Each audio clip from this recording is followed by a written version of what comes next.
Welcome to Center Heist Productions. Please hit the likes and subscribe down below in your right hand corner. Muchly would appreciate that.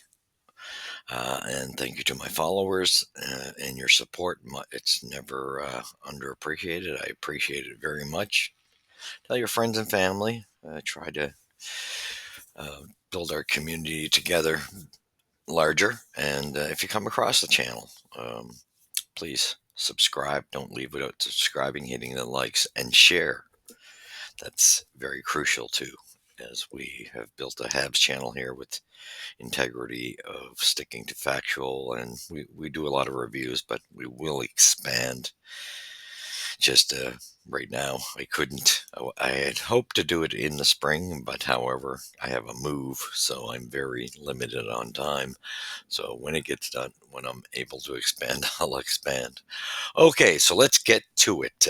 This was a review of Montreal going into Seattle. I was extremely concerned, as I had mentioned in the prior video, that this is a must win.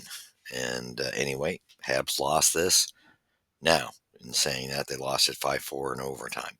So a hard fought one out. That was good to see that we at least picked up the point. But to me, this is why I say we're going to fall behind, because we got some big matchups coming up. All right, so 5-4 is the final. Let's get to the box score and the stats, and we'll talk more. All right, first period, Seattle comes out. Montreal didn't come out on a good foot. That was for sure. They were outplayed in the first period quite well. 1-0 for Seattle. Montreal woke up in the second and made more of a game of it. It was 3-1. Or 3 goals scored for the Habs, and Seattle scored one, so it was 3-2 after the second period.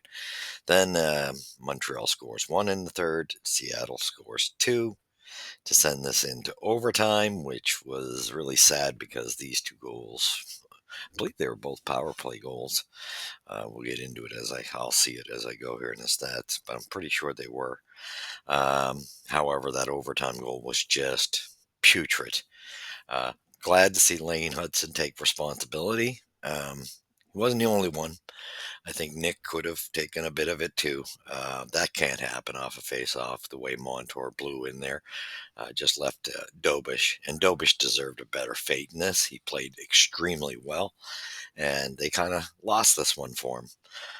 Found a way to lose it, and so I was a little disappointed. Good game. It was a good game in the end. But this monitor, that guy is just a Habs killer. We got to find an answer to that. This is where I do think a Caden Gooley in this game would have helped in the penalty kill, especially at the end there when I think it was Jacky and Savard took penalties. Officiating was very questionable, though. However, all right, let's go to it. Seattle. Um, Brandon Monitor had the fastest goal in the NHL overtime history. Yeah, I think it was 5 seconds. I couldn't believe what I was seeing. How fast, right off the face-off, boom, down the ice, gone. Scoring the second goal of the game, 4 seconds into overtime, to give the Seattle Kraken a 5-4 comeback victory over the Montreal Canadiens on Wednesday night. Chandler Stevenson won the faceoff with the puck going to Montour. He streaked in on goalie Jakub Dobish and beat him with a shot to the upper right corner. The goal matches the fastest start any period in NHL history, with 3 players doing it in regulation. Claude Provo scored at 4 seconds of the second period for the Montreal Canadiens in 1957 in a game against the Boston Bruins. Dennis Savard did it for the Chicago Blackhawks against Hartford in the third period in 1986 game, and Jan van Riemsdyk did it at the start of the second period for Toronto in against Philly in 214. First star, I do not agree with this whatsoever. BS. And again, I don't know where these guys get off in the way they pick the stars, because even the night before, like Nick should have been higher in that picking. Slav and Nick should have been. And this one here, I mean, Nyman, this rookie kid, it was great to see him. He got a goal for Seattle. They had just fun to watch. some of these players. And he played a well game, but he's not deserving of the first star. Now, come on now. If anything, Montour was the first star. So anyway, in this, they picked him. Eberle had a strong game, definitely. I have no problem with him being a star. I think Montour should have been the first, Slav second, and Eberle third. Anyway, Eberle had 3 assists with a +1. Montour 2 goals, 2 assists with a +1. What a game! Like, those two were just phenomenal for Seattle. So here we go. Scoring summary: 554. Montour scores, assisted by Eberle. Those two were the standouts for them. No and ifs and buts. 4:47 in the second period. Toivonen, what a shot this guy has. Assisted by Everly and Chandler Stephen. You can see we're getting Chandler Stevenson was a great move in the offseason for Seattle. Just great move. 7-11. Nice to see. Well, Patrick Laine was back in the lineup, although we were without Yoel Armia, which was sad. So I think he got injured in the night before that. You'd seen him take a big hit from a rugged defenseman there in that game. And yeah, he looked like he was kind of shaken up because I mentioned I didn't like his response, so it's probably was hurt. 7-11. Patrick Laine gets a power play goal in his office, assisted by Suzuki and Lane Hutson on the power play. And the funny thing, Decor seen it all the way, just not a blessed thing he could do. And by the time he seen it, it was behind him. So we get that. That was good to see. We make it 2-1. We get into the game. Then at 11:21, Alex Newhook scores, assisted by Patrick Laine. What a beautiful pass from Laine too. Newhook sets up the pass over to Laine. Laine goes in, and Newhook just bursts speed going to the net. What a beautiful, and the patience of Laine. Right on the tape, bang, Newhook home. That was a good goal. And Newhook is playing better in the last couple of games. Good to see. He's still not a second line player. We got no choice but to put him there because we don't have other than Heineman, who. But then again, we need a center at the moment. It is what it is. But he's been playing a little better. But yeah, nice to see that line come through for a goal, the second line. So that's good to see. So that was at 11:21. Then we get a beautiful goal by Juraj Slafkovsky, just like the night before, just continuing in. This is the Juraj Slafkovsky I want to see at 14:04, assisted by Cole Caulfield and Lane Hutson. Third period comes, Juraj Slafkovsky, and that Patrick Laney goal, it was on the power play, just to remind you. So, yeah, in third period, so we're ahead now, 3-2. And then the third period starts, and yeah, that was a nice snipe by Yari. Kind of looked similar to the night before's goal. Just burned him over the shoulder on the short side, and a hesitation that kind of pulled off the maneuver on the defenseman and the goaltender, actually. And I think it made Decord go down a little early, and he burned it over the shoulder. Great shot by Slav. And then at 7:18, Slav gets another gorgeous tip in front where they had to review this, but you could clearly see it hit his shaft. And Struble was assisted with a nice shot from the point, assisted by Suzuki at 7:18. So we had a 4-2 lead. We should have been able to hold on to this. This is where I got a little ticked off with our team.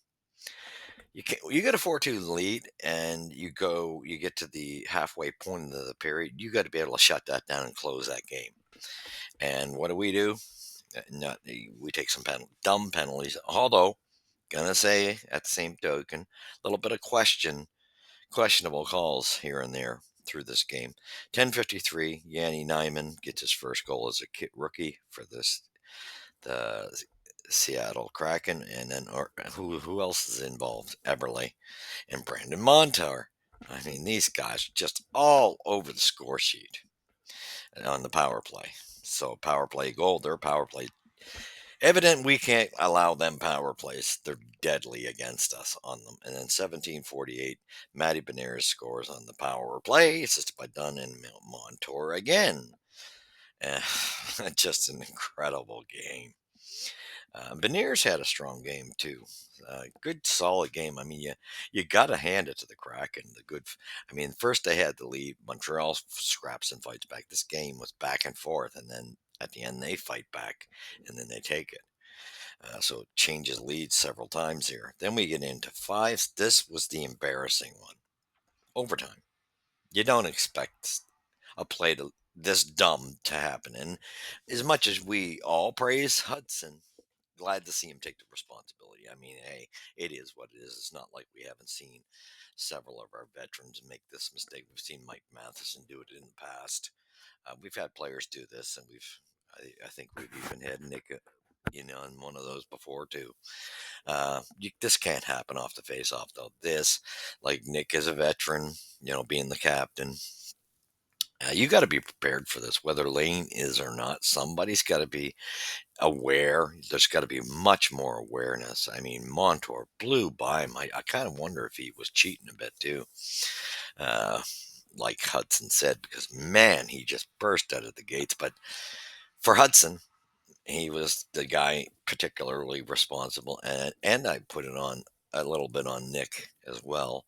Just not a Nick didn't get his legs going quick enough off that draw, but Hudson, give him credit, he gave the effort, but you can't get beat like that. There's no way a guy can get pot, and that's where the problem comes in. And I got no problem that Montreal won. So let's talk about that overtime. The overtime was not it's just crazy. No chance for Dobish at all, especially with Montour. This guy, man, this is one of those guys that you wonder why we never picked him up. Like Montour, mind you, he's expensive, but he's such a class act coming from Florida. That's a big loss for Florida there, but incredible, incredible. This guy's deadly, and we're gonna have to find an answer for him because they win the series handily. At least this was a game, and not like the game in Montreal where we got blown out. I believe it was 8-2, not even respectable. But Dobish deserves such a better fate. He was outshot for a long time here. All right, let's get to the stats. Okay, so 35-25 for Seattle. And that was the first period, it was like 15-3, something like that, if I remember correctly. And that's just not acceptable the way we played in the first. So we managed to pull it back together. But hits 23-17 for us. Faceoffs 28-25 for us. Power plays 1 for 2 for Montreal, 2 for 3 for Seattle. Deadly on there.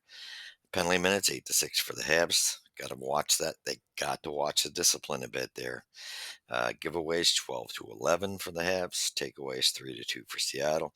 Block shots 17-19 for the Habs.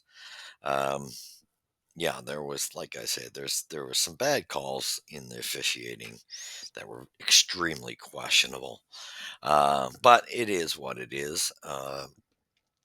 Let's talk about it. Line one was really good last night, no doubt about it. This is the Slavkovsky. If he can play like this, and he can, still want to see him a little bit more physicality. I'm just happy with the improvement defensively, and that he's moving his feet. So that's a good sign. And he's going to the front of the net now. If he can just a little bit. And last night, I give him all full credit. He was involved in this game all over the map. He was definitely Montreal's first star, hands down. I got to give the kid credit. Don't want it to go to his head because this has got to continue on a consistency. I mean, if this guy could be consistent with it, you'd go and buy his jersey. You know, really. It's just the consistency. The first half of the season, he looks nothing like this. So he's got to get that under wraps. But great game by Slav. Good game by the first line. Nice to see line two get involved. Patrick Laine, nice to see him get a goal in his first game back. Uh, then we go to line three, and the lineups were a little different last night. I'm not pleased with Waugh. I'll be quite frank. I don't know. Maybe he needs more time. I was much more impressed with Beck than Waugh, to be honest. I just seeing too many lapses in his game, and it's lackadaisical, and and closing his gaps, losing his man. He's got to get more physical. Um, just loses his man assignments here and there. I think he should be back down in Laval. However, we're in a situation with injuries, with Lonnie out, that somebody's got to be up. So what do you do, right?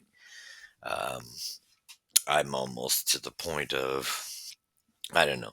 I think they're doing a rehearsal too for between him and Beck, just to get a look at them to see who's a little more ready for next season. Now, mind you, if it's a center role, Beck would. I don't see him being a second line center. They got to go and get a second line center. He would be a third line if he made it. It's going to be between him and Kapanen in my books for that center position on the third line. Or does it turn into fourth line? So it's kind of third, fourth line. But they got to get a second line center that you can see it clearly. Fourth line was really good, but boy, were they missing Yoel Armia, and it hurt them on the power play, as you can see. That's just too much when you get two of your best penalty killers not in the lineup. I mean, you got Savard, and he takes a penalty at the end.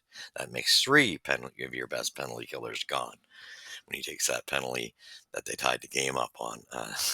Not a good scenario. I knew when I seen Yoel Armia not in, um, I was not overly thrilled about it. Pezzi played an all right game. There's no knock against Pezzi, but that line was just nowhere near as effective. Um, Galley played a good, strong game. Anderson was physical. Dvorak had actually had a good game. That line actually played well. I don't like that line being separated from each other. With I think Galley went to the fourth line. I think.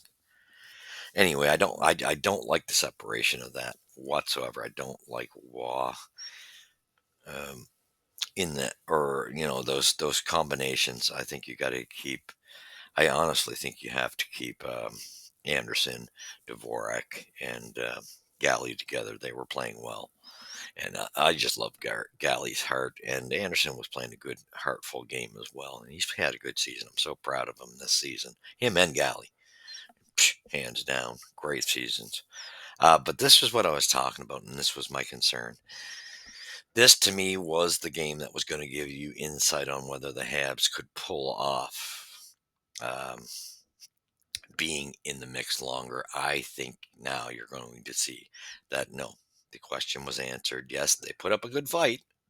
Good, exciting game. This was, no doubt about it. It was a very exciting game, but we got to get a grip um, between the penalties, and it's gonna. I think it's gonna be a little different when we have Demidov next year in the lineup. But we got to get a second line center. My goodness gracious, uh, there's so much more you could do with this club. With that and Demidov, that's going to change the picture, and maybe that doesn't allow the guys like Monitor and Everlay to run around and because they only really got to worry about one line. So it's easy for them. They're highly skilled. I mean, I think Eberle is the most underrated forward in the NHL. I love this guy. The what he brings to the game, he was exceptional for Seattle, hands down. Montour, he's always been a class act as well, but he's gotten more credit than Eberle over his years, being winning a cup with Florida last year. But great game. Shame to see them lose it. I mean, we had this thing and we blew it. And I felt so bad for Dobish. He just deserved a better fate. He really, I mean, they were outplaying us quite a bit. And even you look at the shot department, it shows it. But it doesn't really show you just how badly we were outplayed in the first period. Um, it was pretty horrendous. And Dobish really held us in the game. And he deserved a better fate. And just such a shame. But you can't beat a dead horse either. With Hudson's a kid. He made a mistake. He owned it, and I'm proud of him for that. But with Montreal fans, if you're going to pump a guy up, you got to be able to also look at and critique him as well when he makes mistakes. You got to do it both ways. And I love Hutson. He's going to be, to me, our star defenseman for years. This guy's 50 points already. Just incredible. He got an assist last night, and incredible. But again, I see him get overblown in praise, and I love him. But you got to critique him. There, he makes mistakes, and I don't see. I find our fan base is really not in the zone when it comes to having an honest view of critiquing even your best players. You have to be honest about it. But that was a horrendous boo boo in OT. And it wasn't just him. I just think there's no way that can. I think even the centerman's got to wrap up better. But you guys got to be watching your men much closer between Hudson and Suzuki. They got to have a better response. So you might want to, Montreal might want to think who they put out there immediately in the overtimes, because maybe you do need, I don't know. I mean, it's a shame, such a shame that Gooley's not in the lineup. And, that's where he balances a little bit because he's got some speed. Uh, but again, I just think, yeah, win the face-off. If you have to have a different defenseman just at the beginning, and then as they say, they usually put Dvorak and Suzuki out there, and then get Cole switched with Dvorak. Well, maybe you got to do that with Verlaine as well. Have a different defenseman to start it on the face-offs, and then get him out there. I just think we got to think smarter, because it looked to me like Seattle had Montreal figured out. They knew what Montreal was trying to do, and they just countered. Boom, no wasted no time. Great game though, but this is to me was a game 7 playoff game. We got a point, but I think this is a determining for the games coming up. We got Florida, Florida, Ottawa, and the Islanders. That's not a good. That's tough. I don't know whoever said Montreal had such an easy schedule. You better wake up. Take a look at that schedule. That's a pretty darn good, solid schedule. Really good teams that are above Montreal for sure. The Islanders that's iffy, and they play us well. But the other two teams, Florida and Ottawa, they're better teams. We're a little behind in that department. Stanley Cup champions, and then Ottawa, who looks like they're almost invincible since they gotten Cousins on that team. That seemed to be the answer for them. He's been going like a steamroller. Anyway, great game, but let's be factual. And please, Habs fans, start trying to critique your players fairly. And I know I love Hudson too, but you gotta put the onus where the onus is. There was a lot of different mistakes being made effort-wise. Anyway, I love Heineman's game. I almost think at times they should move him up the lineup, but and last night would have been the perfect time to do it because you didn't have Yoel Armia. So to me, that's when I would have toyed with it. Take the chance, because I think he might have made a bigger impact. Because to me, if we're looking at Waugh and Beck's got the lead easily. So with that being said, thank you for following. Please follow the next. Be with us in the next review when we do the Florida Habs game on Saturday. And you seen it here at Center Heist Productions, where the puck drops first. Thank you for watching, and we shall catch you in the next episode. God bless. Go Habs, go.